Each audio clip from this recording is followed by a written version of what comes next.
If you want to cancel your Namecheap private email subscription, this video will walk you through the entire process step by step. Whether you no longer need the service, you want to reduce monthly costs, or you simply want to manage your subscriptions more efficiently, this guide will show you exactly how to cancel it correctly. And before we begin, if this tutorial helps you out, make sure to hit the like button and subscribe for more simple software and account management guides just like this. Alright, let's get started. First, log into your Namecheap account using your email address and password. Once you're inside your account dashboard, look at the left-hand menu and click on Private Email. This will take you to the section where all of your private email products and subscriptions are listed.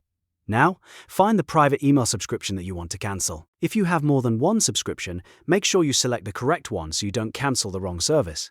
After you locate the right subscription, click Manage. This opens the settings and controls for that specific email plan. On the Management page, look for the Validity section. This is where Namecheap provides renewal and cancellation options for the subscription. Once you find it, click Cancel. At this point, Namecheap will usually show a warning message to make sure you understand what happens next. Take a moment to review that cancellation warning carefully. It's always a good idea to confirm the details before you continue, especially if you're cancelling an active email service. If everything looks correct and you're ready to proceed, click Cancel Subscription to confirm. Once you do that, your private email subscription will be cancelled. Depending on your billing cycle and account settings, access may continue until the end of the current term, but the cancellation request itself will be completed. And that's it. You've now successfully cancelled your Namecheap private email subscription.